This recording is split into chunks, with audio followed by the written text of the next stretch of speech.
అందరికీ శుభోదయం. ముందుగా మనం గురువందనం చేసుకుందాం ఫ్రెండ్స్. ఈ సృష్టిలోని సమస్త గురు మండలికి నా హృదయపూర్వక ఆత్మ ప్రణామాలు. అలాగే మహాతర్ బాబాజీ గారికి, మహాదేవుడికి, శ్రీకృష్ణ పరమాత్మ వారికి, గౌతమ బుద్ధునికి నా హృదయపూర్వక ఆత్మ ప్రణామాలు. బ్రహ్మర్షి పితామా పత్రిజీ గారికి, వంశీకిరణ్ సార్కి నా ఆత్మ ప్రణామాలు. అలాగే ఈ జూమ్ లో వర్క్ చేస్తున్న ప్రతి ఒక్క మాస్టర్ కి కూడా నా ఆత్మ ప్రణామాలు. మీ అందరికీ కూడా మణిమల మేడంకి, మీ అందరికీ కూడా నా హృదయపూర్వక ఆత్మ ప్రణామాలు. ఓకే ఫ్రెండ్స్, మనము తులసి దళంలో ఇంకొన్ని పాయింట్స్ తెలుసుకుందాము. ఈరోజు సవికల్ప సమాధి. సమాధి అంటే ఆధ్యాత్మికమైన ప్రశ్నలన్నింటికీ సమాధానాలు అంతర్గతంగా దొరుకుతున్న స్థితి. అంటే మరి చూడండి, మనము నేను ఎవరు అని, ఎక్కడి నుంచి వచ్చానని, మన ప్రణాళిక ఏంటంటే ఇలాంటివన్నీ కూడా మనకు మన అంతరంగంలో అంతర్గతంగా దొరుకుతుంది. ఆ స్థితి సమాధి. స ప్లస్ వికల్పం అంటే కొన్ని సంశయాలతో కూడుకొని ఉన్న. వికల్పం అంటే ఏమో మనకు తెలుసు కదా, అంటే నెగిటివ్ థాట్స్ అని. సవికల్పం అంటే ఇంకా కొన్ని సంశయాలు ఉన్నాయి మనకి, కొన్ని సంశయాలతో కూడుకొని ఉన్న స్థితి. అంటే చిత్తం అన్నది ప్రశాంత స్థితికి చేరుకున్న తర్వాత నుంచి కుండలిని జాగరణం పూర్తి అయ్యే వరకు ఉన్న స్థితే సవికల్ప సమాధి స్థితి. ఆలోచనలు వస్తూ ఉంటాయి ధ్యానంలో కూర్చున్నాక. ఆలోచనలు ఎప్పుడు ఆలోచన రహిత స్థితికి వెళ్తామో దాని తర్వాత ప్రశాంతంగా చిత్తం అనేది ప్రశాంతంగా మారుతుంది. ఇంకప్పుడు కుండలిని జాగరణం పూర్తి అయ్యే వరకు కూడా ఉండే స్థితిని సవికల్ప సమాధి స్థితి అంటారు. ఇందులో కొన్ని ఏం జరుగుతాయి, సూక్ష్మ శరీర అనుభవాలు వస్తాయి. అంటే మనము మనిషి అంటే కేవలం భౌతిక శరీరమే కాదు, 7 శరీరాలతో కూడుకొని ఉన్నది కదా సూక్ష్మ శరీర సముదాయం కూడా. అందుకే మనకు ఆ స్థితిలో సూక్ష్మ శరీరాల అనుభవాలు కూడా వస్తాయి. అదే విధంగా ఇతర లోక దృశ్యాలు, విశేషాలు ఇవి కూడా చూడడం జరుగుతుంది. కనుక ఈ భౌతిక పరమైన చర్మ చక్షువులకు కనబడే ప్రపంచమే కాకుండా ఇంకా ఎన్నో ఇతర లోకాలు కూడా ఉన్నాయి అని మనం తెలుసుకుంటాం. ఈ స్థితిలో సవికల్ప సమాధి స్థితిలో తెలుసుకుంటాం. అయితే మన జన్మ పరంపర గురించి కానీ, కర్మ పరంపర గురించి, పూర్ణాత్మ గురించిన అనుభవాలు రావు ఆ స్థితిలో. ఈ సమాధి స్థితి ఈ సవికల్పంతో మొదలవుతుంది. సవికల్పంతో మొదలై క్రమంగా ఇంకా ఆ నిర్వికల్ప సమాధి స్థితికి చేరుకుంటుందంట. ఇంకా నిర్వికల్పంగా మారుతుంది. ఇంకేంటి, ఫస్ట్ మనకు ధ్యానంలో కూర్చోగానే ఆలోచనలు వస్తుంటే తర్వాత ఆలోచన రహిత స్థితికి చేరుకుంటాము. కుండలిని జాగరణం అవుతున్నంత వరకు ఈ సవికల్ప సమాధి స్థితి ఉంటుంది. ఎప్పుడైతే కుండలిని జాగృతి అవుతుందో నిర్వికల్పంలోకి వెళ్తాము. నిర్వికల్ప సమాధి. ప్లస్ వికల్పం అంటే నిర్వికల్పం. వికల్పం అంటే సంశయము, నిర్వికల్పం అంటే సంశయాలు లేని స్థితి. అంటే ఇంకా నిర్వికల్పము అంటే సంశయాలు కూడా లేవు, అప్పుడు ఇంకా మొత్తం జీరో, శూన్యంలో ఉంటాం. అయితే నిర్వికల్ప సమాధి అంటే ఏమాత్రం సంశయాలు లేని స్థితి. దివ్యచక్షు ఉత్తేజితమైన తర్వాత స్థితి, మనకు మూడో కన్ను తెరుచుకున్న తర్వాత ఉన్న స్థితి నిర్వికల్ప సమాధి స్థితి. అంటే ఇంకప్పుడు పూర్ణాత్మ గురించి కూడా క్షుణ్ణంగా తెలుసుకుంటాము. పూర్ణాత్మతో ఉన్న పరమ గురు పరంపర గురించి, ఒక పూర్ణాత్మ గురించి కాకుండా ఎన్నో పూర్ణాత్మలు ఉంటాయని తెలుసుకుంటాం కదా ఫ్రెండ్స్. అంటే పరమ గురువులు కూడా ఉంటారని, మరి దేవతలని, అంటే దివ్యాధిరోహణ చెందిన అందరి గురించి కూడా ఆ స్థితిలో తెలుసుకుంటాము. అవిచ్ఛిన్న అనుసంధానం కలిగి ఉన్న స్థితి. తన జన్మ పరంపర గురించి, కర్మ పరంపర గురించి, కర్తవ్య నిష్ట గురించి సంపూర్ణంగా తెలుసుకున్న స్థితి అన్నమాట. ఇంకా ఆ నిర్వికల్ప సమాధి స్థితిలో ఏం జరుగుతుంది, మన జన్మ పరంపర గత జన్మల్ని తెలుసుకుంటాము. అలాగే మనం చేసిన కర్మలు, పుణ్యకర్మలు కానివ్వండి, పాపకర్మలు, అంటే అవన్నీ కూడా చూసుకుంటాము నిర్వికల్ప సమాధి స్థితిలో. మరి అవి రెండు చూసుకున్న తర్వాత గత జన్మ పరంపర ఎక్కడి నుంచి వచ్చిందనేది, మళ్ళీ గత జన్మలో కర్మలు అన్నీ జూసుకున్న తర్వాత ఏం జేయాలి మరి? ఇప్పుడేం జేయాలో తెలుసుకుంటాము. అంటే ఈ జన్మ ప్రణాళిక ఎందుకొరకు ఈ భూమి మీదకొచ్చాము ఈ శరీరం తీసుకొని. మన గత జన్మల ఆధారంగానే మన చుట్టూ కుటుంబము, బంధువులని జెప్పుకుంటూ ఉన్నాం గదా! ఇప్పుడు కర్తవ్యనిష్ట ఏం జేయాలి మరి? ఈ శరీరం తెచ్చుకున్న తర్వాత మనం ఏవైతే ఆ ప్రణాళిక యేసుకున్నామో అంటే నేను పలానా కొన్ని పాపకర్మలు తెచ్చుకుంటాం. కొన్ని పుణ్యకర్మలు తెచ్చుకుంటాం. అవన్నీ క్లియర్ జేయాలి. ఆ క్లియర్ జేసుంటే ప్రతి దాన్ని ఇప్పుడు మన జీవితంలోకొచ్చిన దాన్ని అంగీకరించి, మనకున్న దాంతోనే మనం తృప్తిగా ఉండి, మన కర్తవ్యం మనం నిర్వర్తించాలి. అది సంపూర్ణంగా వీటన్నిటి గురించి కూడా సంపూర్ణంగా తెలుసుకున్న స్థితి నిర్వికల్ప సమాధి. నిర్వికల్ప సమాధి స్థితి అంటే మహాపరినిర్వాణ స్థితి. సర్వ సంశయ రహిత స్థితి.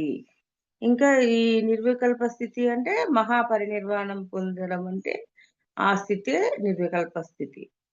సర్వ ఏ సంశయాలు ఉండాలి. అవన్నీ గూడా లేని స్థితి. మనసు నిర్వికల్పం అయినప్పుడే తోటి వారికి సత్య మార్గం చూపించగలం. మరి మనకు మనంగా గూడా మన మనస్సు నిర్వికల్పమైనప్పుడే మనకు సత్యం గోచరిస్తుంది. మరి అదే విధంగా మన తోటి వారికి గూడా మన మనసు నిర్వికల్పంలో ఉన్నప్పుడే వాళ్ళకు సరిగా చెప్పగలము. ఆ సత్య మార్గాన్ని మన తోటి వారికి గూడా చూపించగలము.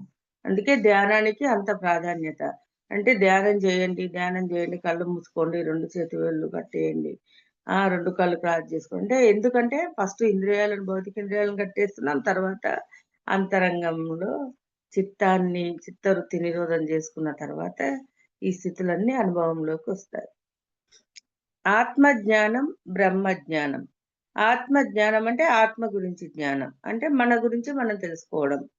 అంటే భౌతిక శరీరం మాత్రమే కాదు, నేను ఆత్మను అని తెలుసుకుంటున్నాం. అదే విధంగా మూల చైతన్యం, నేను మూల చైతన్యం అని తెలుసుకోవడం. ఇదంతా ధ్యానం ద్వారానే సాధ్యము. ఆత్మజ్ఞానం అన్నది తొలిమెట్టు అయితే, బ్రహ్మజ్ఞానం అన్నది తుదిమెట్టు. బ్రహ్మజ్ఞానం అంటే సకల చరాచర సృష్టి యొక్క జ్ఞానం. కోటాను కోట్ల లోకాల గురించి వీలైనంత సుస్పష్ట విజ్ఞానం.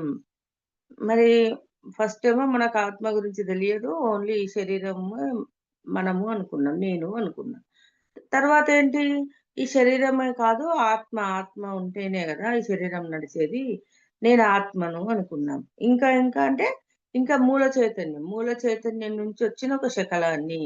అంటే ప్రతి వస్తువులోనూ, ప్రతి జీవిలోనూ ఉన్నది గూడా మూల చైతన్యమే అని తెలుసుకున్నాం. ఈ బ్రహ్మజ్ఞానం అంటే ఇంకా సకల చరాచర సృష్టి యొక్క జ్ఞానము. అంటే కోటాను కోట్ల లోకాలు, విశ్వాలు అంటే ఇవన్నీ ఈ సృష్టిలో ఈ భూలోకం ఒకటే గాకుండా ఎన్నో లోకాలున్నాయి. అదే విధంగా ఎన్నో విశ్వాలున్నాయి. వాటన్నిటి గురించి తెలుసుకోవడము. సకల చరాచర సృష్టి యొక్క జ్ఞానమే బ్రహ్మజ్ఞానం. అంటే అవన్నీ ఎలా జరుగుతున్నాయి ఫ్రెండ్స్? మరిప్పుడు మనము హాస్టల్ ట్రావెల్ జేస్తున్నాము. చాలా మంది కోరుకుంటే ఇప్పుడు అంత ప్రపంచమంతా తిరిగి సృష్టి అంతా గూడా తిరిగి రాగలరు. అంటే అది మనము కోరుకోవాలి. మనం కోరుకుంటే అది గూడా సంభవమే. కానీ ఆత్మజ్ఞానం లేకుండా బ్రహ్మజ్ఞానం అన్నది అసంభవం. ఆత్మజ్ఞానం లేకుండా నువ్వు బ్రహ్మజ్ఞానాన్ని పొందలేవు. ఒకానొక ఆత్మజ్ఞానిని ఋషి అంటాం, ద్రష్ట అంటాం. ఆత్మజ్ఞానిని ఏమంటారు? ఋషి అంటారు. ద్రష్ట అంటారు. కానీ బ్రహ్మజ్ఞానిని బ్రహ్మర్షి అంటాం. మరి చూడండి మనము పత్రి సార్‌ని బ్రహ్మర్షి అని పిలుస్తాం గదా! అంటే అన్ని లోకాల గురించిన జ్ఞానం తెలుసు. మరి ఇంతమందికి మనకందరికి జ్ఞానాన్ని అందించారు. మరి పత్రిజీ సార్ భౌతిక శరీరంతో లేకున్నా గూడా ఇప్పుడు గూడా హాస్టల్‌గా అందరికి మరి కనిపిస్తున్నాడు గదా! అందరికి వర్క్ జేస్తున్నాడు. స్వంత పూర్ణ నిజస్థితిని తెలుసుకున్నవాడు ఒకానొక ఆత్మజ్ఞాని. మనం ఎవరమనేది ఆత్మ అనేది తెలుసుకున్నాం. కానీ మన సొంత పూర్ణ నిజస్థితి అంటే ఎక్కడి నుంచి ప్రయాణం మొదలైంది మన జన్మ పరంపర. అవన్నీ తెలుసుకున్నప్పుడు ఆత్మజ్ఞాని అంటారు. తన బయట ప్రకృతిని పూర్ణంగా అధీనం చేసుకున్నవాడే ఒకానొక బ్రహ్మజ్ఞాని. ఆత్మజ్ఞాని అంటే మన గురించి మనం తెలుసుకోవడం. మన జన్మ పరంపర గురించి, కర్మల గురించి, మనం జేయాల్సిన బాధ్యత గురించి తెలుసుకోవడం. మరి బ్రహ్మజ్ఞాని అంటే మళ్ళీ బయట ప్రకృతిని గూడా అర్థం జేసుకోవాలి. ప్రతి ఒక్కరిని, ప్రతి జీవిని, అందరిని గూడా అంటే అర్థం జేసుకొని ఆధీనంలో ఉన్న వాళ్ళే బ్రహ్మజ్ఞాని. బ్రహ్మజ్ఞాని అయినప్పుడే బ్రహ్మ పదవి లభిస్తుంది. బ్రహ్మ అంటే సృష్టికర్త, క్రియేటర్. బ్రహ్మ అంటే క్రియేటర్. ఒక్క నిమిషం. సౌండ్ రావట్లేదా ఫ్రెండ్స్?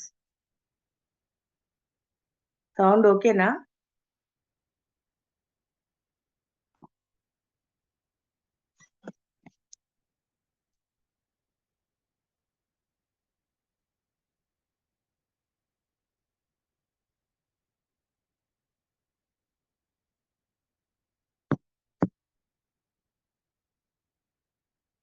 సౌండ్ లేదంటే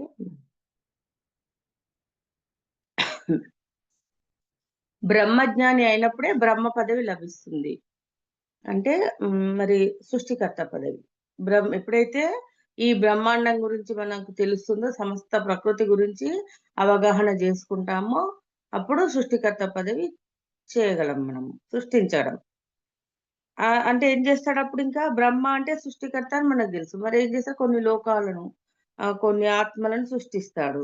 అదే విధంగా మనం కూడా ఎప్పుడైతే బ్రహ్మజ్ఞానిగా మారతామో, ఆ బ్రహ్మ చేసే పని మనం చేయగలం అన్నట్టు, సృష్టికర్త పని. సకల లోకజ్ఞాని అయిన వాడే నూతన లోకాలను సృష్టించగలడు.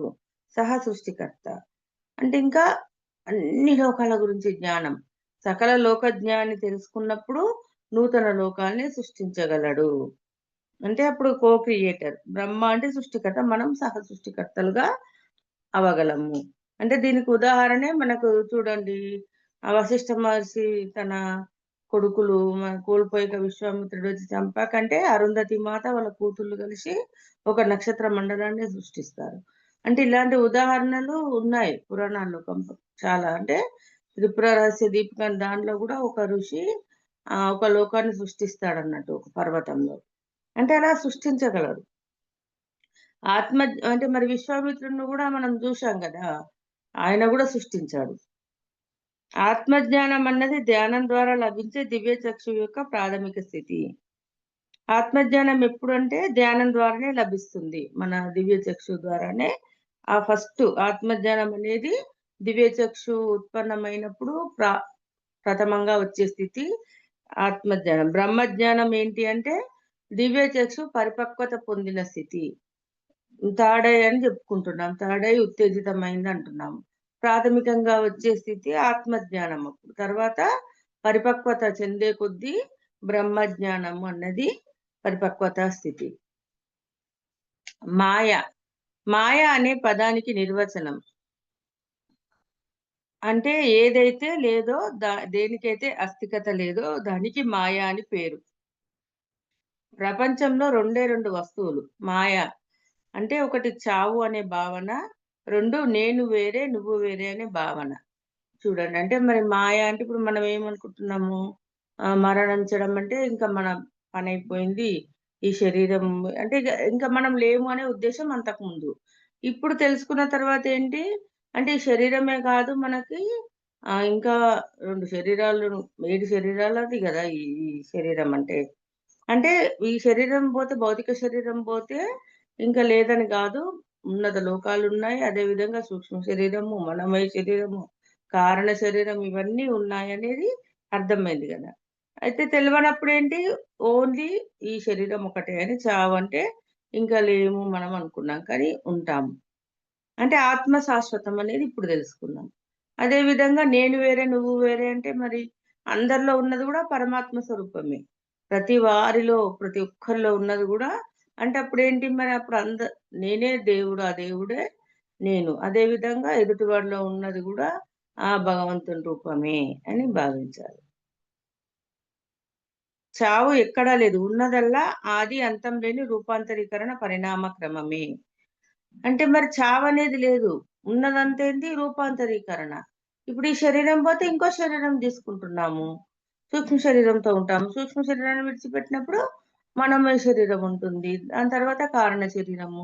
మరి మళ్ళీ జన్మ తీసుకోవాలంటే మళ్ళీ ఆ శరీరాలన్నీ దొరుకుకొని మళ్ళీ భౌతిక శరీరం ఇంకొక రూపంతో వస్తున్నాము. ఇది రూపాంతరీకరణ పరిణామ క్రమమే గాని చావనేది లేదు అని తెలుసుకుంటున్నాం. చావు లేదు అని తెలుసుకున్నవాడే మాయలోంచి బయటపడినవాడు. అలాగే అహం బ్రహ్మాస్మి, తత్వమసి అంటే నేను అదే, నువ్వు అదే. చూడండి మనం ఇప్పుడు ఇప్పుడు తెలుసుకున్నాం కదా, చావంటే లేదు, మనం నిజంగానే ఆత్మ శాశ్వతము, మనం ఆత్మ అని తెలుసుకున్నాం కదా, ఈ మాయలోంచి బయటపడుతున్నాం. మళ్ళీ అప్పుడప్పుడు ఏంటి కానీ ఎంత తెలుసుకున్నా కూడా మళ్ళీ మన శరీరానికి చిన్న బాధ వచ్చినా గాయమైనా మళ్ళీ బాధపడుతూ ఉంటాం, అయ్యో నొప్పి నొప్పి నొప్పి అంటే అదే మాయ. అందుకే మాయ ఈ భౌతిక ప్రపంచంలో భూమి మీద ఆ మాయ అనేది కప్పుతూనే ఉంటుంది ప్రతిసారి. ఇంకా మళ్ళీ తత్వమసి అంటే మరి ఆహ్, నేను ఆ పరమాత్మ నుంచి వచ్చిన చైతన్యమే. అవతలి వాడు గూడా అంతే. ప్రతి ఒక్క జీవి గూడా ఆ పరమాత్మ యొక్క రూపమే అనేది తెలుసుకోవాలి. మమాత్మ సర్వభూతాత్మ అంటే అన్నిట్లోనూ ఉన్నది ఆ పరమాత్మ స్వరూపమే. వీళ్ళే మాయలోంచి బయటపడతారు. దేహాత్మ భ్రాంతి ఉన్నవాడే మాయలో చిక్కినవాడు. దేహాత్మ భ్రాంతి అంటే ఇంకా ఈ దేహమే నేను అనుకున్నవాడు ఇంకా మాయలోనే ఉన్నాడు. బయటపడతలేడు. ఆత్మే దేహం అన్న జ్ఞానం ఉన్నవాడు మాయ లేనివాడు. ఆత్మనే దేహమని అనుకున్నవాడు మాయ లేనివాడు. అంటే నేను అనే భావన తన దేహం తన స్వరూపం అని తెలుసుకున్నవాడు. అంటే నేను అనే భావనే ఆత్మ నేను అని చెప్పుకుంటున్నాం. మరి ఈ దేహం గాని, మనకు ఎదురుగా కనపడుతున్న ఈ రూపం గాని అన్నీ గూడా ఆత్మ స్వరూపమే. పరమాత్మ స్వరూపమే గదా! మరంతా. ఇప్పుడు ఆత్మను, దేహాన్ని వేరు వేరుగా జూస్తున్నాం. కానీ 2 ఎక్కడి నుంచొచ్చాయి? ఆ పరమాత్మ నుంచే గదా! అందుకే అవి తెలుసుకున్న వాడే మాయ లేకుండా ఉంటాడు. ధ్యానం ద్వారానే దేహాత్మ భ్రాంతి తొలగుతుంది. ధ్యానం ద్వారానే మమాత్మ సర్వభూతాత్మ అని తెలుసుకుంటాము. 3 అడుగులు. భూలోకం, భువర్లోకం, స్వర్గలోకం అనే 3 లోకాలను, 3 అడుగులను వామనుడు బలిచక్రవర్తిని కోరాడు. భూలోకం అంటే ఏమిటి? మన శరీరమే భూలోకం. దీనినే కొంతమంది ప్రకృతి అని కూడా అంటారు. అంటే చూడండి ఫ్రెండ్స్, అంటే పంచభూతాలతో నిర్మితమవుతుంది ఈ భౌతిక శరీరం అని జెప్పుకుంటాము. అంటే ప్రకృతే గదా! మరి భూలోకము, భూలోకంలో ఉన్నప్పుడే ఈ ప్రకృతిని భూలోకం అంటున్నాం. ఇంకా మనస్సు భూవర్లోకం. మనస్సును భూవర్లోకం అంటారు. ప్రజ్ఞయే సువర్లోకం. అంటే ఏదైతే మనము నేర్చుకున్నామో, ప్రతి ఒక అనుభవం ద్వారా గాని, ఒక సంఘటనల ద్వారా లేదంటే ఇట్లా గురువులు జెప్పింది వింటూ, ఇట్లా స్వాధ్యాయం జేస్తూ, సజ్జన సాంగత్యంలో ఉంటూ నేర్చుకుంటున్నాం గదా! ఈ జ్ఞానాన్ని మనం ఏదైతే మన అనుభవం ద్వారా తెలుసుకున్నామో అది ప్రజ్ఞ. ప్రజ్ఞయే సువర్లోకం. బలి అంటే పన్ను లేక సుంకం, టాక్స్. అంటే ఆహ్, బలి అంటే ఏమంటున్నారు? మనము టాక్స్ కడతాం గదా! ఇంటి పన్ను గాని, గరిపట్టి గాని, అదే విధంగా వాటరు, నీటి పన్ను గాని, కరెంట్ బిల్ అంటే ఇలా ఇవన్నీ గూడా మనం పన్ను కడుతూ ఉంటాము. అంటే కరెంటుది గాదు గానీ, ఇప్పుడు మామూలుగా ఇంటిది గాని, అదే విధంగా నీళ్ళొచ్చినందుకు ఇంకా పన్నులుంటాయి గదా! వీటన్నిటికి ఆహ్ పన్ను కట్టినప్పుడు మనము మానసిక సంబంధమైన దానికి గూడా పన్ను కట్టాలి. అంటే బలిచక్రవర్తి కట్టిన సుంకం ఏమిటి అంటే, తన శరీరక, మానసిక, ఆధ్యాత్మిక శక్తులన్నింటినీ భగవంతునికి దారపోయడం. అయితే ఇక్కడ ఉదాహరణగా ఇచ్చారన్నట్టు. ఈ మన టాక్స్ కడుతూ ఉంటాం గదా! ఇన్కమ్ టాక్స్ గాని, ఇవన్నీ ఎలాగనో బలిచక్రవర్తి గూడా తన శారీరక, మానసిక, ఆధ్యాత్మిక శక్తులన్నీ గూడా భగవంతునికి టాక్స్‌గా ఇచ్చాడు అని చెప్తున్నారు. అంటే పురాణాల్లోని కథలు కొన్ని విచిత్రంగా ఉంటాయి. భగవంతుని ఒక పాదం భూలోకాన్నంతా ఆక్రమించిందట. మనం వినేదేంటి బలిచక్రవర్తిని హ్మ్. విష్ణుమూర్తొచ్చి వామనావతారంలో వచ్చి అంటే అడుగులు 3 అడుగుల ప్లేస్ అడుగుతాడు. అంటే ఒకటేమో తన ఆకాశం మీద పెడతాడు. ఒకటేమో బలిచక్రవర్తి తలపై పెట్టాడట. ఒకటేమో భూమి మీద పెట్టాడు. అంటే 3 అడుగులు. అంటే 2 అడుగులు ఒకటి ఆకాశం మీద పెట్టాడు. ఒకటి భూమి మీద పెట్టాడు. ఈ బలిచక్రవర్తి దానాలు చేస్తూ ఉంటాడు గదా! ఏదడిగినా గూడా కాదనకుండా దానం చేస్తూ ఉంటాడు. ఇక్కడ వామనావతారంలో వచ్చి ఏం చేస్తాడంటే 3 అడుగులు కావాలంటే సరే అంట. 3 అడుగులే గదా! 3 అడుగుల జాగా ఇస్తానని ఒప్పుకుంటాడు. అయితే ఆకాశం మీద పెట్టేసి మొత్తం ఆకాశం లేదింకా. భూమి మీద పెట్టిండింకా. ఇంకొక అడుగు ఎక్కడ పెట్టాలి అంటే అప్పుడు బలిచక్రవర్తి తల మీద త చూపిస్తాడన్నట్టు. అక్కడ పెడతాడన్నట్టు. అంటే ఆ శారీరక భ్రాంతిని ధ్వంసం చేశాడు. దాని ద్వారా ఏంటి అతనిలో ఏములో కొంచెం ఉన్న అహంకారం గాని, శారీరకంగా ఉన్న భ్రాంతిని ధ్వంసం చేశాడు అని అర్థం అన్నట్టు. ఇది సనాతన సారథి సత్యసాయి దాంట్లో ఉన్నదన్నట్టు. శారీరకంగా, మానసికంగా మరి ఆధ్యాత్మికంగా మూడింటిలోనూ భగవంతుడు ప్రవేశించాడు. దీని అంతరార్థం ఏంటి? అటు తల మీద పెట్టాడు. అంటే శారీరకంగా గూడా భగవంతుడు నేనే ఉన్నాను అని నిరూపించాడు. అదేవిధంగా మానసికంగా అంటే మరి మానసికంగా మనం ఏం జెప్పుకున్నాము? భువర్లోకం అని జెప్పుకున్నాం గదా! భూమి మీద అడుగుబెట్టాడు. ఆకాశం మీద పెట్టాడు. అంటే మూడింటిలో ఆధ్యాత్మికంగా, మానసికంగా, శారీరకంగా నేనే ఉన్నాను. అంతటా నేనే ఉన్నానని నిరూపించాడు. మూషిక వాహనుడు. వినాయకుడు అన్నవాడు మూషిక వాహనుడు. అంటే మనం వినాయకుడిని చెప్పుకుంటాం గదా! మూషిక వాహనుడు అంటే. అయితే ఇంత పెద్ద పొట్ట గలవాడు ఇంత చిన్న ఎలుక మీద ఏ రీతిగా కూర్చోగలడు అని అనేక మంది విమర్శలు చేస్తూ వచ్చారు.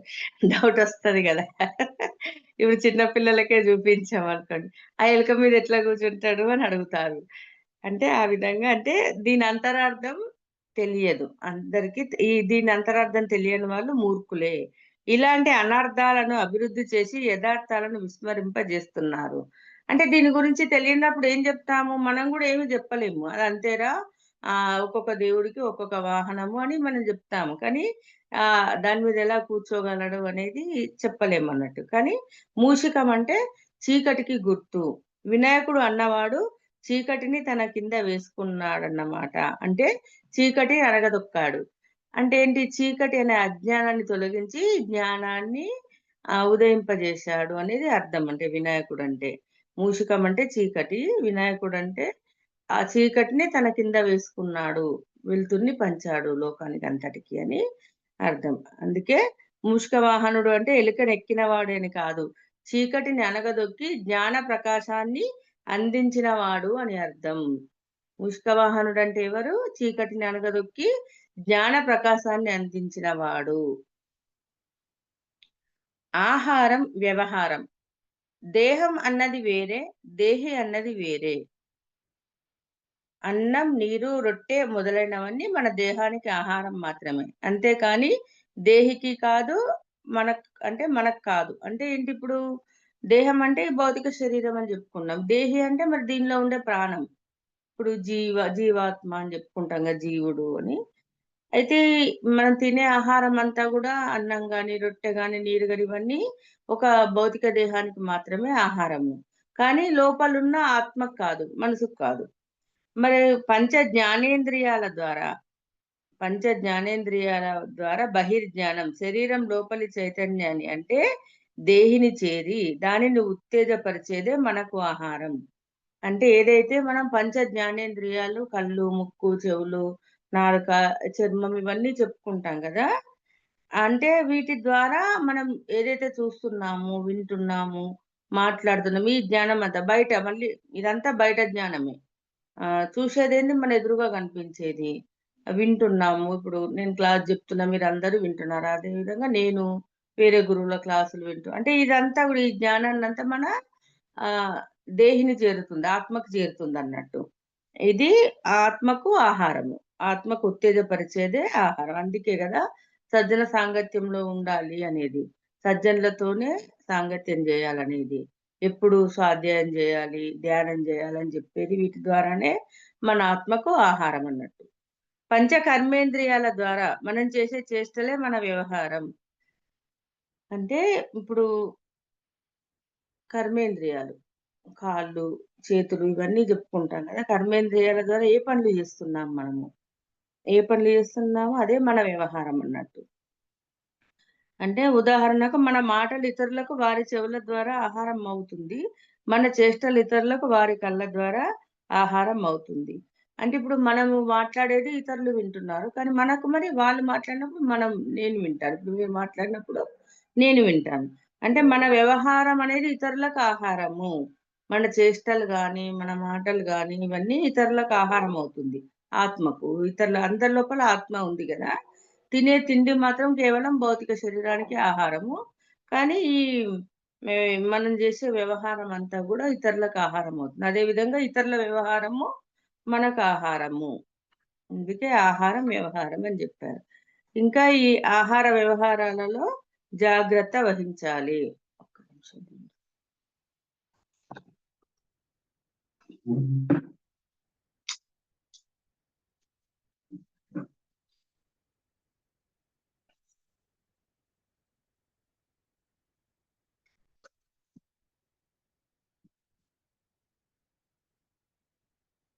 ఆహార వ్యవహారాలలో జాగ్రత్త వహించాలి. అంటే ఆహ్, ఆహారంలో జాగ్రత్త వహించాలి. అదే విధంగా మరి తినే తిండే గాకుండా ఆత్మకు ఆహారం అని జెప్పుకుంటున్నాం గదా! ఇతరుల మాటలు, ఇతరుల వ్యవహారం అంతా మన ఆత్మకు ఆహారము. మనం జేసేది ఇతరులకు ఆహారం అని జెప్పుకున్నాం. మరి ఎలా అంటే దానిలో ఆ ఆహారంలో జాగ్రత్త వహించాలి. చెడు వినరాదు, చెడు చూడరాదు. చెడు అంటే పనికిరానివి. అంటే మనకు అనవసరమైన వాటిని మనం పట్టించుకోరాదు. అందుకే హ్మ్. చెడు కనవద్దు, చెడు వినవద్దు, చెడు చూడవద్దు అంటారు గదా! అదే విధంగా చెడు ఆలోచనలు గూడా చేయవద్దు అని మనకు వంశీ సారు ఇంకో సూత్రాన్ని గూడా ప్రవేశపెట్టాడు. అందుకే వ్యవహారంలో జాగ్రత్తగా ఉండాలి. అదే మళ్ళా ఇతరుల గురించి వాళ్ళు చెడు మాట్లాడుతున్నప్పుడు మనం వినొద్దు. మనం ఏం జేయాలి, మన మైండ్ అటు తీసుకెళ్ళొద్దు. ఫోను జేసి గూడా ఎవరన్నా డిస్టర్బ్ జేస్తున్నా, పదే పదే అంటే వాళ్ళ ఇట్లాంటి విషయాలు జెప్తున్నా గూడా ఏం జేయాలి, మనకి ఇంకో ఫోనొస్తుందని కట్ జేయడం గానీ, ఏదో విధంగా దాన్ని అవాయిడ్ జేసేయాలి. అదే విధంగా కనిపించే చెడు దృశ్యాన్ని గూడా చూడవద్దు. మనమెలా ఉండాలి? మనం గూడా అంతే. మనం గూడా చెడు మాట్లాడొద్దు. ఆ! మరి మనకు తెలియనివి తెలిసినట్టు మాట్లాడొద్దు. అనవసరపు మాటలు అస్సలే మాట్లాడొద్దు ఇంకా. అంటే అవతలి వ్యక్తి గురించి మనం ఎల్లమ్మ, పుల్లమ్మ కబుర్లంటాం గదా! ముచ్చట్లు. అంటే అవన్నీ గూడా అవసరం లేదు. ఇదే గాంధీ గారి 3 కోతుల నీతి సూత్రం. అంటే హింస చేయొద్దని చెప్పుకుంటాం. అదే విధంగా చెడు పనులు గూడా మనం గూడా జేయొద్దు. చెడు జూడొద్దు, చెడు మాట్లాడొద్దు, మనం గూడా మాట్లాడొద్దు. అవతల వాళ్ళు జెప్పేది గూడా మనం చెడు మాటలైతే వినవద్దు. అందుకే ఆహార వ్యవహారాలలో జాగ్రత్త వహించాలి. అంటే పనికిరాని దృశ్యాలు చూడరాదు, పనికిరాని మాటలు వినరాదు, పనికిరాని మాటలు పలకరాదు. ఎప్పుడు గూడా పనికిరాని దృశ్యాలు జూడొద్దు, పనికిరాని మాటలు వినొద్దు, పనికిరాని మాటలు పలకొద్దు. అశోకవనం. సీతాదేవి అశోకవనంలో అశోక వృక్షం కింద వలవల ఏడ్చింది అని చెప్తారు. మరి ఇది నిజమేనా? కాదు అంటున్నారు. ఇందులో వాల్మీకి మహర్షి యొక్క కవితా చాతుర్యం ఉంది. పామరులకు సంకేతంగా భర్త ఎడబాటు అయింది కనుక వలవల ఏడ్చింది అన్నాడు. అయితే ఆవిడ మహాజ్ఞానురాలు, మహాయోగిని. ఆవిడకు శోకం అన్నదే అసంభవం. కనుక అశోకవనం అన్నాడు. అశోక వృక్షం అన్నాడు. అంటే వాల్మీకి మహర్షి రాశారు గదా! రామాయణము. అంటే వాల్మీకి మహర్షి యొక్క కవితా చాతుర్యం గురించి ప్రతిసారి చెప్తారు. ఎలా అంటే తెలియనోళ్ళకు. ఇప్పుడు జ్ఞానంలో లేరు. జ్ఞానం తెలియనోళ్ళు ఏమనుకుంటారు పామరులు అంటే భర్తకు దూరంగా ఉంది గదా! భర్త ఎడబాటు వల్ల సీతమ్మ ఏడ్చింది, వలవల ఏడ్చిందని ఒక అర్థం. ఇంకొకటేంటి మరి మళ్ళీ అశోకవనం అని పెట్టాడు గదా! అశోకవనం అని పెడితే శోకం లేనిది. అంటే ఆవిడకు శోకం అనేది లేదు. ఎందుకంటే ఆవిడ మహాజ్ఞానురాలు. ఆమె ఆత్మ గురించిన సత్యం తెలుసు. వాళ్ళ జన్మ ప్రణాళిక తెలుసు. ఎందుకొరకు ఈ జన్మ తీసుకున్నామనేది తెలుసు. మహాయోగిని. మరి ఆవిడెందుకు ఏడుస్తది? ఏడవదు గదా! అందుకే ఆవిడకు శోకం అన్నదే అసంభవం. కనుక అశోకవనం అన్నాడు. అశోక వృక్షం అన్నాడు. అశోకం అంటే ప్లస్ శోక. ఎక్కడ శోకం లేదో అక్కడ అన్నమాట. కనుక సీతాదేవి శోకగ్రస్తం అయింది అన్నది నిజానికి అవాస్తవం. అంటే అది అబద్ధం అని జెప్తున్నాడు. సీతాదేవి శోకగ్రస్తం అనేది అబద్ధం. అంటే అక్కడ రావణాసురుడిని మార్చడానికే వాళ్ళ జన్మ ఆ ప్రణాళికలో భాగంగానే అక్కడికి వెళ్ళడము, లంకకు వెళ్ళడం, అడవిలోకి వెళ్ళడము 14 ఏండ్లు. మళ్ళీ అక్కడ అంటే భూమిని గూడా సస్యశ్యామలంగా ఉంచారు. ప్రపంచమంతా గూడా బాగుండాలనే ఉద్దేశంతోనే వాళ్ళ జన్మ. అంటే ఇంకా రాబోయే ముందు తరాలకు జీవన విధానం ఎలా ఉండాలంటే చాలా పనులు ఒక రావణాసురుడిని సంహరించడం ఒక్కటే గాదు. ఇంకా వాళ్ళు ప్రణాళికనే వేరన్నట్టు రాములది. ప్రతి ఒక్కరికి గూడా అంటే అప్పటి వరకు గూడా వాళ్ళకు వ్యవసాయం అనేది తెలియదు. అడవిలో దొరికే పండ్లు, కందమూలాలు తెచ్చుకొని అవి దొరికినయి పండినయి తీసుకొనొచ్చి తినేవాళ్ళు. జనక మహారాజే స్టార్ట్ చేశాడన్నట్టు వ్యవసాయం అనేది. వాళ్ళకి చూపించి, వాళ్ళకి నేర్పించి స్టార్ట్ చేశాడు. అంటే ఈ విధంగా చాలా ఉంది సీతాయనంలో. చాలా బావుంటది ఫ్రెండ్స్. అంటే ఇంకా తర్వాత గూడా మళ్ళీ ఇప్పుడు ప్రతిదానికి ఋషుల దగ్గరికి వెళ్లి, రాజుల దగ్గరికి వెళ్ళేసి గ్రామాల్లో ఎవరికి వాళ్ళు వాళ్ళ సమస్యలు పరిష్కరించుకునే విధంగా, ఆ విధంగా గూడా అందరికీ ఆ గ్రామాలు తిరుగుతూ నేర్పించారన్నట్టు. అంటే ఇంకా మరీ పెద్ద సమస్య ఇంకా తీర్చలేనప్పుడే రాజు దగ్గరికి వెళ్లి మీ అంతల మీరు గూడా ఈ సమస్యను పరిష్కరించుకోవచ్చని అప్పటినుంచి స్టార్ట్ అయిందన్నట్టు. గ్రామ పెద్దలనేది, రచ్చబండ అనేది అప్పటి నుంచి స్టార్ట్ అయిందన్నట్టు. అంటే ఇలా భూమి అంతా గూడా ఇంకా ఈ అడవిలో వెళ్ళడం గూడా వనవాసం అనేది గూడా వాళ్ళెక్కడైతే ఒక్కొక్క అడుగు వేస్తూ వెళ్లారో అక్కడంతా పవిత్రమైపోయిందన్నట్టు. అప్పటిదాకా రాక్షసులంతా యజ్ఞయాగాదుల్ని ధ్వంసం జేయడము అంటే ప్రతి దానికి గూడా వీళ్ళ కాంతిని పంపించి ప్రేమ ద్వారా అక్కడ పునీతం జేశారు. ప్రతి అడుగు. ఒక్కొక్క అడుగు అడవంతా గూడా పునీతం జేశారు. అంటే అది వాళ్ళ అడవికి వెళ్ళడానికి కారణము. అంటే ఇక దాని గురించి చెప్తే చాలా ఉంటుంది ఫ్రెండ్స్.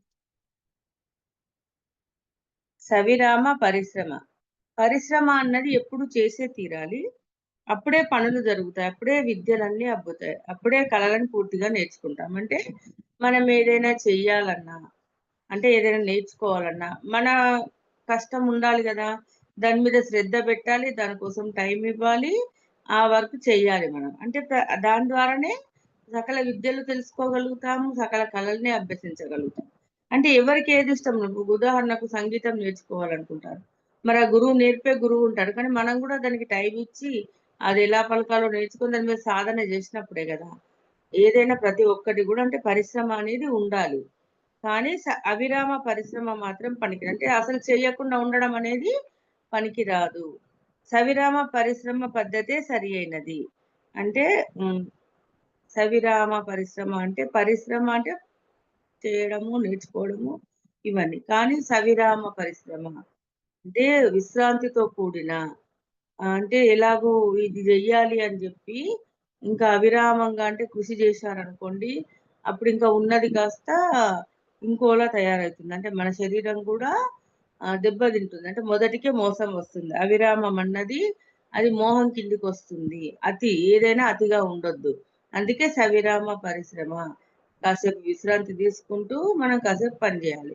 చూడండి మరి పొద్దున్న లేస్తే మనం పిల్లలెళ్తారని చెప్పి మరి బ్రేక్‌ఫాస్ట్ జేయడము, వాళ్ళకి బాక్సులు కట్టడము. అంటే కాసేపు మళ్ళీ రెస్ట్ తీసుకొని మళ్ళీ తర్వాత పనులు జేసుకుంటాం గదా! ముందేది అవసరమో అది జేసుకుంటున్నాము. మగవాళ్ళని ఆఫీస్‌లకి పంపించి, పిల్లల్ని ఆఫీస్‌లకి పంపించి, మళ్ళీ తర్వాత మనం పని జేసుకుంటున్నాం. అంటే ఈ మోహం అన్నది, అతి అన్నది ఎప్పుడూ కూడదు. మోహం అన్నది, అతి అన్నది ఎప్పుడు గూడా పనికిరాదు. పరిశ్రమ ఎప్పుడు గూడా సవిరామంగానే ఉండాలి. అంటే చూడండి మరి కొన్ని సార్లేంటి మనం ఎవరైనా చుట్టాలొస్తున్నారన్నా, మన ఇంట్లో పండగలొచ్చినా అంటే ఇగ అలుపనేది లేకుండా పని చేస్తూనే ఉంటాం. దాని తర్వాత ఏం జరుగుతుంది మళ్ళీ ఒళ్ళు నొప్పులొస్తూ ఉంటాయి. అమ్మ బాబోయ్! పండగొస్తే ఇంక భయపడడము. అమ్మో! ఈ పండగ ఎలా ఎళ్ళాలి? ఈ పనులన్నీ ఎలా జేసుకోవాలని అలా అంటే మనకు వెనకటికంతా ఇప్పుడు మార్పొచ్చేసింది జనాల్లో. మామూలప్పుడు గూడా అన్ని రకాల టిఫిన్‌లు చేసుకుంటున్నాం గాబట్టి అవన్నీ మానేసి ఇప్పుడు ఏదవసరమో ఆ పండుగ రోజు అది జేసుకుంటున్నాం. అదే విధంగా ప్రతి పనిలోను గూడా ఎంతవరకు సవిరామ పరిశ్రమనే కరెక్ట్ అయింది. విశ్రాంతితో కూడుకున్నది. మేనకా ప్రయోగం. వశిష్ఠుడిలాగా బ్రహ్మర్షిగా వెంటనే కావాలి అని అవిరామ పరిశ్రమ చేస్తున్నాడు విశ్వామిత్రుడు. విశ్వామిత్రుడు ఏం జేశాడు? ఒక బ్రహ్మర్షిని నేను కావాలి. నేనొక వశిష్ఠుడిని తయారు గావాలని జెప్పి ఆహ్, విరామం లేకుండా పని జేస్తూ ఉన్నాడు. అయితే అప్పుడు ఇంద్రుడు గమనిస్తాడు. అది గమనించి ఆ పద్ధతి సరైనది కాదు. ఎందుకంటే అది స్వయానికే హానికరం. అది అతని ఆత్మకు దెబ్బతింటుంది. శరీరము దెబ్బతింటుంది. అని జెప్పి ఏం చేస్తాడు ఇంద్రుడు మేనకను పంపిస్తాడు. అంటే తపస్సును భంగం జేయడానికి మేనకను పంపిస్తాడన్నట్టు. పంపించి కొంచెం విరామం కలిగేటట్టు జేస్తాడు. కొన్ని నెలలు మేనకతో కలిసి ఆహ్ ఉంటాడు విశ్వామిత్రుడు. తపస్సు నుంచి బయటకొచ్చి మేనకను చూసి మేనక ఆ సౌందర్యానికి లొంగిపోతాడు. లొంగిపోయి ఇంకా కొన్ని రోజులు మేనకతో కలిసుంటాడు. తర్వాత మళ్ళీ సాధన చేపడతాడు. మళ్ళీ అప్పుడు సాధన చేసి బ్రహ్మర్షిగా అయ్యాడన్నట్టు. అంటే మూర్ఖంగా ప్రవర్తించే వారికి సహాయపడేవాడే ఇంద్రుడు. కానీ అతన్ని ఎలా చిత్రీకరించారంటే దేవేంద్రుడు ఎప్పుడు కూడా ఆహ్, ఎవరికి ఏది అవసరమో మూర్ఖంగా ప్రవర్తించే వారికి తను అడ్డుపడడానికి అట్లా వాళ్ళని రక్షిస్తూ ఉంటాడు. అదే అతని డ్యూటీ. ఇప్పుడు ఒక రాజు రాజ్యంలో ప్రజలనందరిని ఎలా కాపాడతాడు ఫ్రెండ్స్. అదే విధంగా దేవేంద్రుడు కూడా ఇంద్రుడు అనేవాడు మరి దేవతలకు రాజు. మరి అందరినీ చూసుకోవాలి. అంటే ఇక్కడేంటి మనకు తెలియకుండా ఇంద్రుడు ఇలా చేశాడు, ఇంద్రుడు అలా చేశాడని చెప్పి ఇంద్రుడిని తప్పుగా అంటే ఆ దృష్టికోణంలోకొచ్చాము. కానీ అతడు చేసేది మంచికే. అతి ఆతురత అన్నది ఎప్పుడూ హానికరం. నిదానంగా నిలకడగా ఉంటేనే దేనిలోనైనా గెలుపు. నిదానమే ప్రధానము. అందుకే అతి ఆత్రుత కూడా పనికిరాదు. నిదానంగా నిలకడగా ఉంటేనే మనకు గెలుపు సాధిస్తాము అని చెప్తుంది. దత్తాత్రేయ ముని అంటే మౌని. వాక్మౌనం ఉన్నవాడు అన్నమాట. దత్తాత్రేయుని గురించి ఏం చెప్తున్నానంటే ముని అంటే మౌని అంటే మౌనంగా ఉండడము. అంటే వాక్కు మనం మాట్లాడకుండా మౌనంగా ఉండడము. మహాముని అంటే మహామౌనం ఉన్నవాడు. చిత్తం వృత్తి రహితమైన వాడు అన్నమాట. అంటే మహామౌనం ఎలా అంటే మరి మన లోపల మన అంతరంగంలో గూడా ఆలోచనలు రాకుండా మౌనంగా ఉండగలగాలి. ఆ ప్లస్ 3 అత్రి. అత్రి అంటే త్రిగుణాలను దాటినవాడు. అత్రి కాని వాళ్ళు అంటే త్రిగుణాలలో మునిగితేలే త్రిగుణాత్మకులు. త్రిగుణాలు మనం చెప్పుకుంటాం కదా ఫ్రెండ్స్ మరి రజోగుణము, సాత్విక గుణము, అదేవిధంగా ఈ 3 గుణాలను దాటిన వాళ్ళు. తనకన్నా ఎక్కువగా కండబలం, దేహ సౌందర్యం, అధికారాలు, పదవులు, చదువులు, సంస్కారాలు ఉన్నవారి పట్ల అసూయతో, ద్వేషాలతో ఉండడం సర్వసామాన్యం. అంటే ఇప్పుడు త్రిగుణాలను ఎప్పుడైతే మనం దాటమో తమోగుణం, రజోగుణం, సత్వగుణం అని చెప్పుకుంటాం కదా! అయితే ఇప్పుడు కొన్నిసార్లు ఏంటి మనకంటే దేహ సౌందర్యంగా ఉన్నవాళ్ళు, కండబలంగా ఉన్నవాళ్ళు, అదే విధంగా అధికారాల్లో ఉంటారు. పదవుల్లో అంటే మనకంటే ఎక్కువ చదువుకున్న వాళ్ళు. అంటే వీళ్ళందరి పట్ల మనకేంటి కొన్నిసార్లు అసూయ వస్తుంది గదా! ఈ అసూయ ద్వేషాలతో ఉండడము ప్రతి ఒక్కరికి సర్వసామాన్యం. కానీ వీటన్నిటిని దాటాలి. ఈ అరిషడ్ వర్గాలను జయించినప్పుడే ఆ త్రిగుణాలను దాటి ఆత్మపరంగా వెళ్తాము. ఆత్మపరంగా ఉన్నప్పుడు ఒక్కోసారి అసూయ ఉంటుంది. ఆహ్, ఆత్మపరంగా ఉన్నప్పుడు గూడా అసూయ వస్తుంది చూడండి. అంటే కొన్నిసార్లు ఏంటి, అరే! వాళ్ళు అంత బాగా చెప్తున్నారు. వాళ్ళంతా నాకంటే ముందుగా ఎళ్లారు. నేను వాళ్ళ స్థితికి చేరుకోగలను అని కొన్నిసార్లు అసూయ, ఆధ్యాత్మిక అహంకారం గూడా వస్తుందని చెప్తాడు గదా సార్. అందుకే దాన్ని గూడా తీసేయాలి. అంటే విశ్వామిత్రుడిలాగా నేను రాజర్షిని మాత్రమే. మరొకరంటే ఇక్కడ ఏం చేశాడు విశ్వామిత్రుడు? నేను రాజర్షిగా ఉన్నాను. నేను బ్రహ్మర్షిగా మారాలి. వశిష్ఠుడిలాగా బ్రహ్మర్షిగా మారాలి అని అనుకున్నాడు గదా! అంటే ఈ ఆధ్యాత్మిక అసూయ కూడా ఉండరాదు. ఆధ్యాత్మిక అసూయ కూడా ఉండరాదు. అత్రి మహామునిగా అయిన అనసూయతో కాపురం చేయాల్సిందే. ఇప్పుడు అత్రిని మహాముని అని పిలుస్తాము. మరి అతడు గూడా అనసూయ దేవితో భౌతికంగా కాపురం. అదే విధంగా అనసూయ అంటే అసూయ లేని స్థితి అనసూయ స్థితి. ఎంతటి గొప్పవాడైనా సరే ఈ అనసూయ స్థితిని చేరాలి. అసూయ లేని స్థితిని చేరాలి అని అనసూయ అని చెప్పాడు. అనసూయ స్థితి అని అత్రి సార్ రాశాడన్నమాట. అంటే అప్పుడే అంతా దత్తమవుతుంది. సిద్ధులన్నీ వస్తాయి. అలా అష్టసిద్ధులన్నీ దత్తమైన స్థితే దత్తాత్రేయ స్థితి. అంటే ఎప్పుడైతే మనం అరిషడ్ వర్గాల్ని జయిస్తామో, త్రిగుణాలను దాటినప్పుడే ఏదైనా సాధించగలము. అసూయ లేని స్థితి. అసూయ లేని స్థితిలో ఉన్నప్పుడే అన్ని స్థితులు మనకు సిద్ధులన్నీ మన దగ్గరికి వస్తాయి. అవన్నీ మనకు ధారాదత్తం అయిపోతాయి. అందుకే ఆ దత్తమైన స్థితి దత్తాత్రేయ స్థితి. దత్తాత్రేయుడు అంటే ఎంత అర్థం ఉంది చూడండి ఫ్రెండ్స్. అందుకే జీసస్ అన్నారు, దేవుని రాజ్యం చేరి ఆ సత్యంలో, ఆ ధర్మంలో వసించండి. అప్పుడు మీ దగ్గరికి అన్నీ చేర్చబడతాయి అని. అంటే మరి భగవంతుడు ఉన్నాడని భగవంతుడు పరమాత్మ ఎలా అయితే అందరి పట్ల సమభావనతో అందరికీ సరిసమానంగా ఉన్నాడో మనం కూడా అలానే ఉండాలన్నట్టు. ఆ ధర్మంలో నివసించినప్పుడే, ఆ సత్యంలో ఉన్నప్పుడే అన్నీ మన దగ్గరికి వస్తాయి. మనకు ఇంక ఇది కావాలి, అది కావాలని అవసరం లేదన్నట్టు. దేవుడి రాజ్యంలో చేరడం అంటే అత్రి మహాముని అవ్వడం. ఆ సత్యంలో, ఆ ధర్మంలో ఉండడం అంటే అనసూయతో సంసారం చేయడం. అప్పుడు మీ దగ్గరికే అన్నీ చేర్చబడతాయి. అంటే అత్రి మహాముని అంటే మౌనంగా ఉండడం. అంతరంగంలో గూడా మహామౌనం అంటే అంతరంగంలో గూడా మౌనంగా ఉండడము. త్రిగుణాలను జయించడము, అసూయ లేకుండా ఉండడం ఇవన్నీ జేసినప్పుడే, అప్పుడే అన్నీ మన దగ్గరికి వస్తాయి. అదే దత్తాత్రేయ స్థితి అని చెప్తున్నారు. త్రిగుణాలు దాటి నిర్గుణంలో సదా అనసూయ స్థితిలో స్థితమైనప్పుడే సర్వసిద్ధులు దత్తమవుతాయి. త్రిగుణాలు దాటి నిర్గుణంలో ఉండాలి. అసూయ లేని స్థితిలో, అనసూయ స్థితిలో మనం ఉన్నప్పుడే అన్ని సిద్ధులు దత్తమవుతాయి. మన ఆధీనంలోకి వస్తాయి. ఏడుకొండలవాడు. వెంకటేశ్వర స్వామి అంటే ఏడుకొండలవాడు. ఏడు కొండలు దాటి వెళ్ళాలి అని మనం ఏమనుకుంటాము, తిరుపతిని ఇప్పుడు ఏడు కొండలు దాటి సప్తగిరుల పైన వెలిసాడు అని అనుకుంటాం కదా. అయితే ఏడు కొండలు అన్నవి మన శరీరానికి సంబంధించి 7 శరీరాలను సూచిస్తున్నాయి. షట్చక్రాలను, సహస్రారాన్ని, అంటే సహస్రారాన్ని చక్రం అని చెప్పకుండా స్థితి అనుకుంటాం కదా. 6 చక్రాలు సహస్రార స్థితి ఇవి కలిపి 7. 6 చక్రాలను మరి సహస్రారాన్ని పూర్తిగా స్వాధీనం చేసుకోవాలి. తన 7 శరీరాలను పరిపూర్ణంగా ఉత్తేజితం చేసుకున్న వాడిని ఏడుకొండల వాడు అంటారు. అత్రి సార్ ఏమంటున్నారు? మన 6 చక్రాలని, సహస్రారాన్ని కూడా మన స్వాధీనంలో ఉంచుకోవాలి. స్వాధీనం చేసుకోవాలి. వాటి లోపల ఉన్న బ్లాక్స్ అన్నీ వెళ్ళిపోయేటట్టుగా మనం ప్రయత్నం చేయాలి. 7 శరీరాలను పరిపూర్ణంగా ఉత్తేజితం చేసుకోవాలి. అప్పుడే ఏడుకొండలవాడు అంటారు. మరి వీటన్నిటిని హ్మ్, మన లోపల ఉత్తేజితం కావాలి అంటే మన గుణాలన్నీ మారాలి. మన అరిషడ్ వర్గాల్ని జయించాలి. ప్రతి పరమ గురువు ఏడుకొండల వాడే. ప్రతి ధ్యాని చివరికి అయ్యేది ఓ ఏడుకొండల వాడుగానే. 15,000 సంవత్సరాలుగా యోగ స్థితిలో ఉంటూ, ఇప్పటికి తిరుమల కొండల్లో మన మధ్య భౌతిక శరీరధారి అయి ఉండి, మార్గదర్శి అయి, మనల్ని అందరినీ కూడా ఎంతగానో అలరిస్తున్న ఓ మహాయోగి పుంగవుడే, ఓ ఏడుకొండలవాడే వెంకటేశ్వర స్వామి. అంటే ఇక్కడ తిరుమల కొండలు ఇంకా భౌతిక శరీరంతో ఉన్నారు అని చెప్తున్నాడు పత్రి సార్ కూడా. వెంకటేశ్వర స్వామి ఇంకా భౌతిక శరీరంతో ఉన్నారు.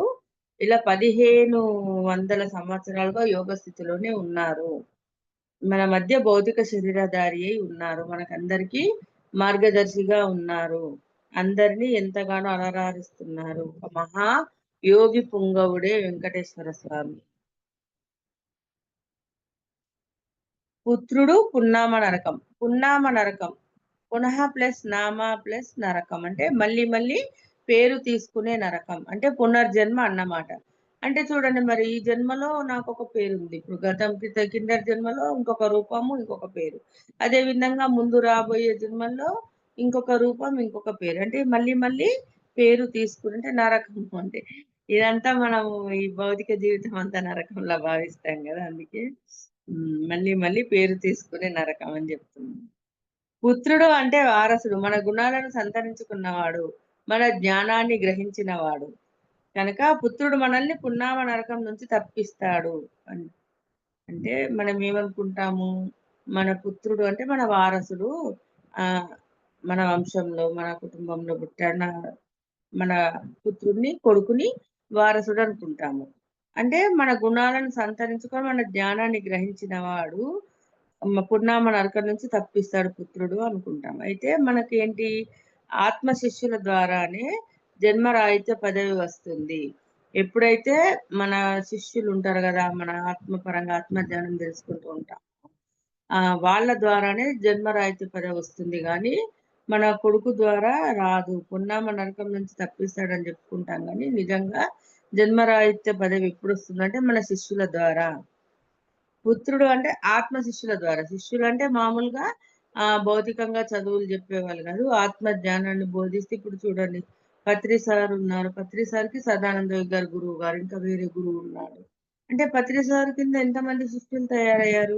మరి వాళ్ళ కింద మళ్ళీ ఇప్పుడు మనం చూడ వంశీ సార్ కింద ఎంతమంది శిష్యులమున్నాం. ఇప్పుడు మళ్ళీ మనం గూడా మనం గురువులుగా మారాం. మనం గూడా మనం జెప్తున్నాం. మళ్ళా మనం జెప్పేది గూడా మన శిష్యులు వింటారు. అంటే ఇలా ఒక శిష్య పరంపర అనేది కొనసాగుతూనే ఉంది గదా! గురువు శిష్యులనేది. అంటే ఒకసారి శిష్యుడు, ఒకసారి గురువుగా మనం గూడా ఉంటున్నాము. అంటే ఈ ఆత్మ శిష్యుల ద్వారానే జన్మరాహిత్య పదవి వస్తుంది. పుత్రుడు అంటే శారీరక వారసుడు కాదు. మానసిక వారసుడు. అంటే మరి మన కొడుకు మన శరీరం ద్వారా వచ్చినవాడు. మానసిక వారసుడు ఎవరు అంటే ఆత్మ శిష్యుడు. ఆత్మకు సంబంధించి ఎవరైతే ఉన్నారో వాళ్ళు మానసిక వారసుడు. మనలాంటి ఆత్మ జ్ఞానులను కొంతమందినైనా తయారు చేస్తేనే మనకు మరి మరు జన్మ నుంచి విడుదల. అంటే మరి మనకు జన్మరాహిత్యం గావాలంటే ఏం జేయాలి? మనమెలా తయారయ్యామో మనలాంటి వాళ్ళని తయారు జేయాలి. మనం గూడా మన శిష్యుల్ని గురువులుగా తయారు చేయాలి. అప్పుడే మనకు ఈ జన్మ నుంచి విడుదల, మరు జన్మ నుంచి గూడా విడుదల. జన్మరాహిత్యం అనేది ఉండదు. చూడండి అందుకే గురువులందరూ గూడా ఎంతగా శ్రమిస్తారంటే అంటే అది తప్పనిసరిగా అది బాధ్యత. అంటే గురువుల్ని తయారు చేయాలి అనేది. చతుర్ముఖేన బ్రహ్మ. అంటే బ్రహ్మకు 4 ముఖాలంటారు. అహం బ్రహ్మాస్మి అనే వేద వాక్కు ప్రకారం అంటే బ్రహ్మ, నేను అనేదే బ్రహ్మ, నేను అంటే ఆత్మ పదార్థం అన్నమాట. అంటే వేద వాక్కు అహం బ్రహ్మాస్మి అంటే మరి అంతటా ఉన్నది ఒకటే పరమాత్మ స్వరూపం అని తెలుసుకున్నాం గదా! అహం అంటే మళ్ళీ ఏంటి నేను అనుకుంటాం. నేను అంటే ఏంటి మరి ఆత్మ పదార్థం. చతుర్ముఖాలు అంటే 4 ద్వారాలు. ఈ నేనుని చేరుకోవడానికి 4 ద్వారాలు ఉన్నాయి. నా మనము ఆత్మను చేరుకోవడానికి 4 ద్వారాలు ఉన్నాయి. అదే విధంగా 4 మార్గాలే 4 ముఖాలు. ఈ మార్గాలేంటి మరి? ఈ 4 మార్గాలేంటి అంటే బ్రహ్మను 4 ముఖాలుగా మనకు చూపిస్తున్నారు గదా! ఈ నేను అనేది 4 తత్వాలుగా ప్రస్ఫుటమవుతుంది. అవే మనోబుద్ధి, చిత్త, అహంకారాలు. మనోబుద్ధి, చిత్త, అహంకారాలు వీటిని దాటినప్పుడే మనము నేనుని చేరుకోగలము అని చెప్తున్నారు. అంటే ఒక వ్యక్తి తండ్రితో ఉండేటప్పుడు కొడుకు అంటారు. కొడుకుతో ఉండేటప్పుడు తండ్రి అంటాడు. చూడండి ఇప్పుడు నేనున్నాను ఉదాహరణకు. నా కొడుకుతో ఉన్నప్పుడు నేను తల్లి అంటున్నాను. నేను మళ్ళీ నా తల్లి దగ్గర నేను కూతురినయ్యాను. మరి అదే విధంగా నా అక్క చెల్లెళ్ళతో, అన్నదమ్ములతో ఉన్నప్పుడు సోదరిగా ఉన్నాను. మరి మన్మడితో ఉన్నప్పుడు ఇప్పుడు మగవాళ్ళైతే తాత అని, ఇప్పుడు నన్ను నానమ్మ, అమ్మమ్మ అని ఇట్లా పిల్లలతో, మనుమళ్ళతో ఉన్నప్పుడు. అంటే ఈ నేను అనేది భౌతిక ప్రపంచంలో వివిధ రకాలుగా విభజించబడింది. శరీరం తరహా అంటే శరీర వ్యవహారంలో రకరకాలుగా విభజించబడింది, పరిగణించబడుతుంది. కానీ ఈ ఆత్మ పదార్థమే నేను గదా! మరి ఆత్మను జేరాలి అంటే ఈ సంకల్ప వికల్పాలు చేసేటప్పుడు మనస్సుగా ఉంటుంది. ఆత్మ ఎలా ఉంటుంది? సంకల్ప వికల్పాల్లో మన మనసు పనిజేస్తుంది కదా! మనసుగా ఉంటుంది. నిత్యానిత్యాలను మంచి చెడులను చూసేటప్పుడు బుద్ధిగా అంటే శాశ్వతమైందేంది, అశాశ్వతమైందేంది అని తెలుసుకునేటప్పుడు అప్పుడు బుద్ధిగా ఉంటుంది. నిరంతర చింతన చేసేటప్పుడు చిత్తంగా. అంటే మరి రోజు ఇప్పుడు మనకున్న సమస్యలు గాని, జీవితం అంటే మనం ఏం జేయాలి ఈ పని. ఈ రోజు నిరంతరం జరిగే కార్యక్రమాలు వీటి గురించి చింతన జేసేటప్పుడు చిత్తంగా తయారవుతుంది. నేను నాది అనేటప్పుడు అహంకారంగా. ఆత్మ ఏంటి మళ్ళీ నేను నాది అంటే అహంకారంగా తయారవుతుంది. ఆత్మ పదార్థాన్ని అందుకే మనం నేను అని వివరిస్తాము. ఆత్మ పదార్థాన్ని నేను అని వివరిస్తాము గానీ, ఆ నేను గూడా 4 రకాలుగా కనిపిస్తుంది. మనస్సుగా, బుద్ధిగా, చిత్తంగా, అహంకారంగా. ఇది చతుర్ముఖైన బ్రహ్మ అని చెప్తున్నారు. Okay friends. మరి ఈరోజు ఇంతటితో ఆపుకుందాము. నాకు ఈ అవకాశాన్ని ఇచ్చిన విశ్వానికి, పరమ గురువులకు, మాస్టర్స్ అందరికీ, పత్రి సార్‌కి, వంశీ సార్‌కి, మనమాల మేడంకి వేల వేల కృతజ్ఞతలు. చక్కగా విన్నందుకు మీ అందరికీ గూడా వేల వేల కృతజ్ఞతలు. మీరు ఎవరైనా మాట్లాడాలంటే మాట్లాడొచ్చు.